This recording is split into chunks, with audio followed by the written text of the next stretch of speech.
Bhavishri. Today I'm here back to tell you the geography lesson number 1, Mapping the Earth continuation. Let's see scale.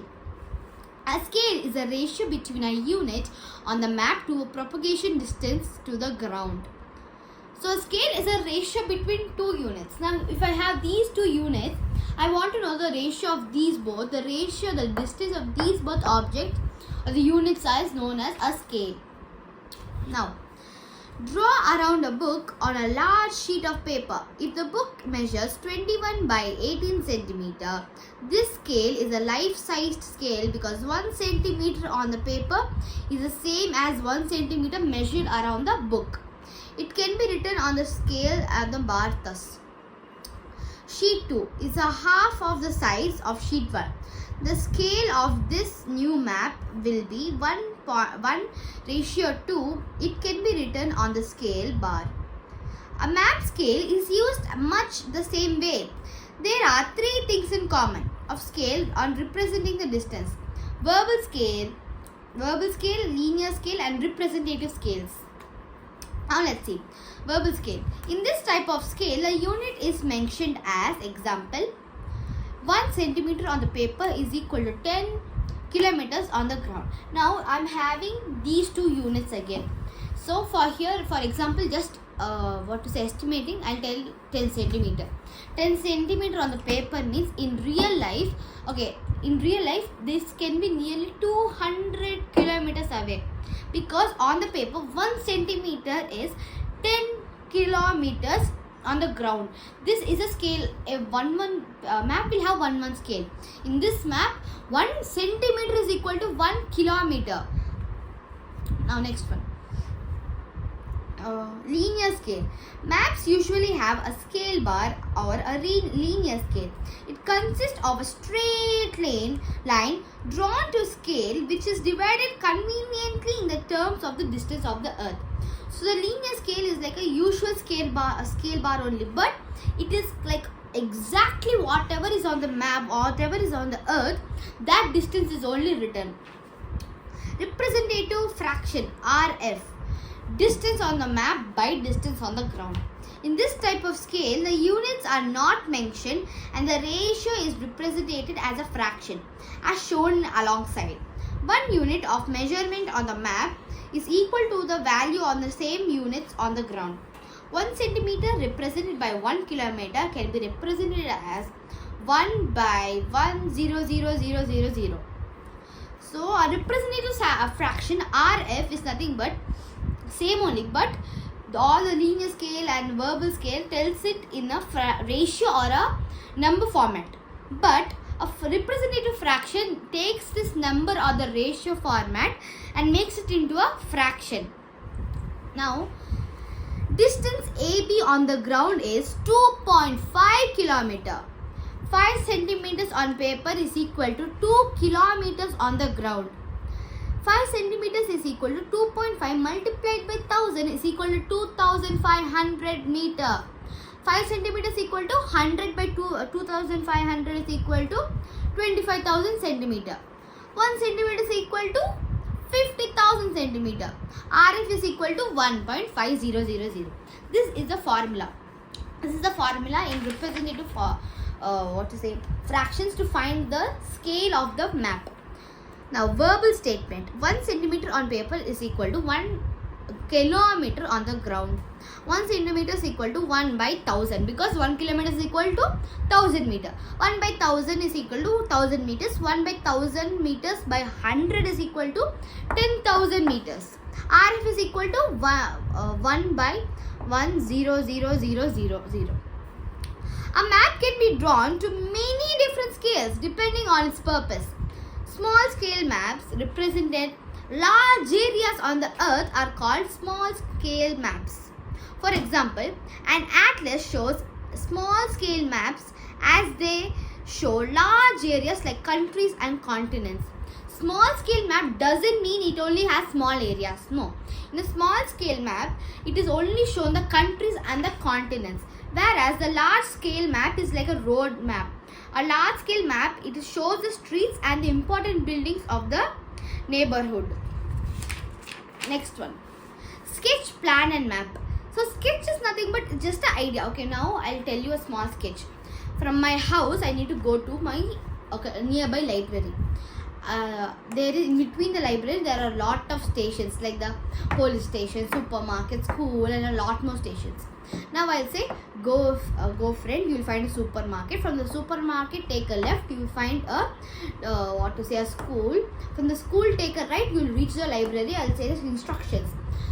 To say this instruction by word, I may also just draw a rough sketch. Like I'll draw a few boxes and write home and all of these. A sketch is nothing but a simplified illustration showing the outline of the observation rather from the extract of measurements. It has no measurements, no scale, no nothing.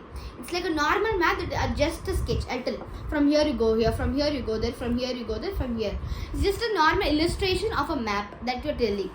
A plan is a two-dimensional representation of a small area like a house, building, or a residential complex. A plan is nothing but when you're building a house, you can see a blueprint. In a blueprint, there's a plan. Okay, here there'll be a bedroom, here there'll be a kitchen, here there'll be a living area. A plan. Next, a map is a two-dimensional representation drawn on anything. Map, as we know map and globe. Next, let's see the map key or the legend. A map legend explains the symbols used on a map.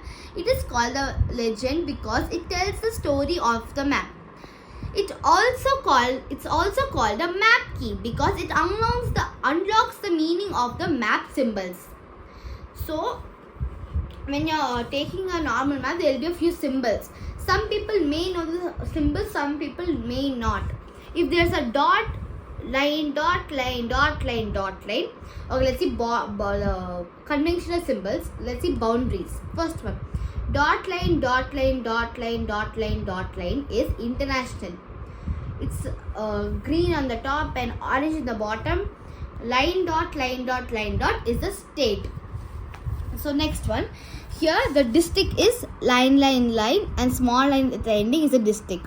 Roads is it's in a color coded, that is metalled or unmetalled. Now this shape is a bridge showing us that roads, like when you're going, for example from here if I'm going, if the symbol is present, it means that you have to cross a bridge. Railways, broad gauge, that means a dark line, a light line, dark line, light line. Next one, meter gauge, that is a normal railway. Gauge, level crossing is nothing but a bridge that opens up for ships. So always be sure to look for the symbol. Next one, water systems, river and spring. This is a river and this is a spring. The river is like a Y, whereas the spring is a plus symbol. River, dry with a stream. This is a river that is dry with a stream. River with islands and rocks. River with island is nothing but a small piece of land that is present in the middle of the water. Now, tidal river, that means the motions of the river can go in the opposite way. Now the wave can come this way and the another wave can go crashing into the another wave. Next one, well lined and unlined, that is well lined, the well is lined or unlined. Tank this is a tank act. It is tank, perennial and dry. That means the tank is full or it is dry so that we can cross it. Vegetation is grass. This is a symbol of grass. This is forest, dense or open. This is a dense jungle, whereas this is an open jungle. Dense jungle is nothing but it's crowded with plants, trees and everything that you can't cross it. An open jungle is a little bit of forest is remaining. There's a way that you can cross. Next, monuments. Symbol like a X is a fort. For temple, church and mosque. There are the different monuments and temples for one religion. Temple is for a Hindu religion. Church is for a Christian religion and mosque is a Muslim religion. There are temples for each religion. Tombs or graves. Graves and tombs are nothing but like the places where people are like burying their coffins. Tombs are nothing but it is a place where you bury a coffin, and you have a rock placed over it, telling that this is the grave of a person.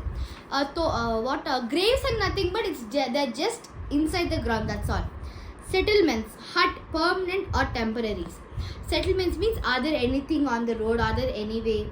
Post office, police station or post office, these are the main keys and legends. Next one, the grid system, latitude and longitude. I told you what the latitude and longitude is, but let's just go a quick recap. I'll read it quickly, understand it. Okay. A grid is a set of lines used to find the location of a place on a map.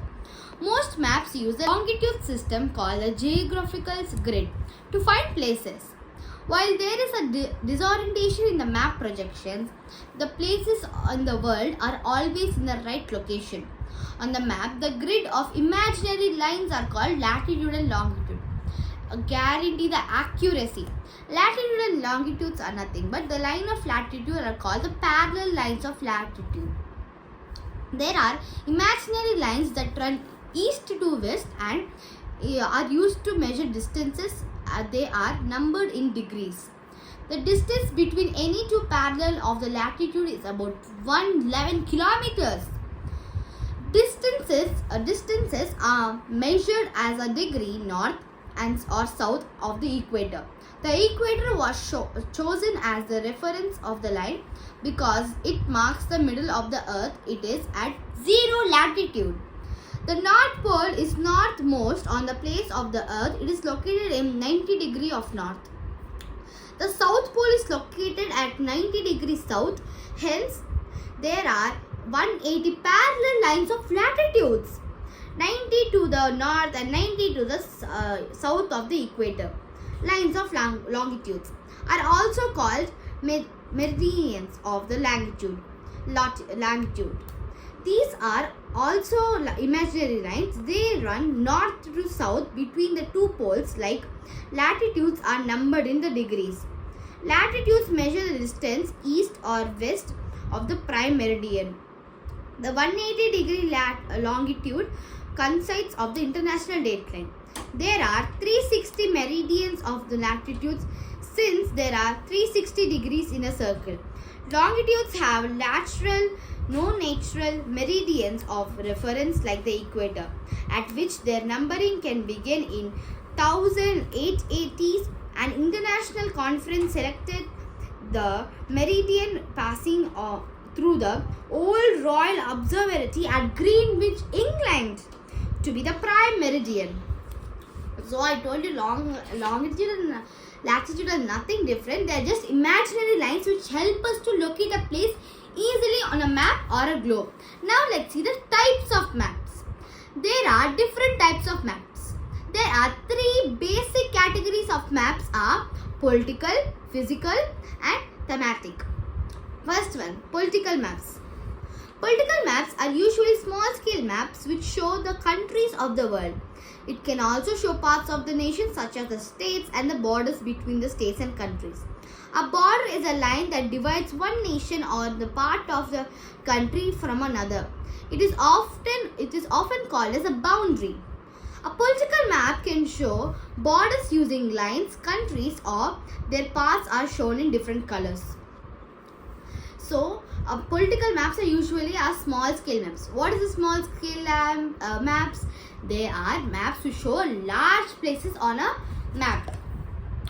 Capital cities and important towns are generally shown in a political map.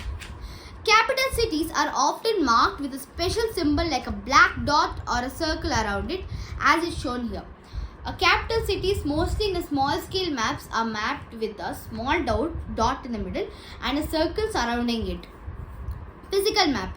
Physical maps or relief maps are small scale maps which show the surface of the earth or parts of it. Landforms like mountains, valleys, plains, rivers and other relief features are shown in such maps. These maps are used in colors for lands of different heights and layers of colors. Many maps give both political and physical information. Thematic maps. Thematic comes from the word theme, meaning the idea or the topic of the subject. Such maps are called as distribution maps. Distribution means diving into the paths or shares. Trographic map. Tropo means a place, graphic to write about. Trographic map can also be categorized as a thematic maps. They are large scale maps which give detailed information of a relief of a land. What is a large scale maps? Large scale maps are maps which cover small areas on a map. No. Now that's all for the types of maps. There are only 3. But in the third one there is another type of map, that is topographic map. So this is the end of the lesson. The recap and the book bag shall be seen in the next video. Bye all. That's all for today.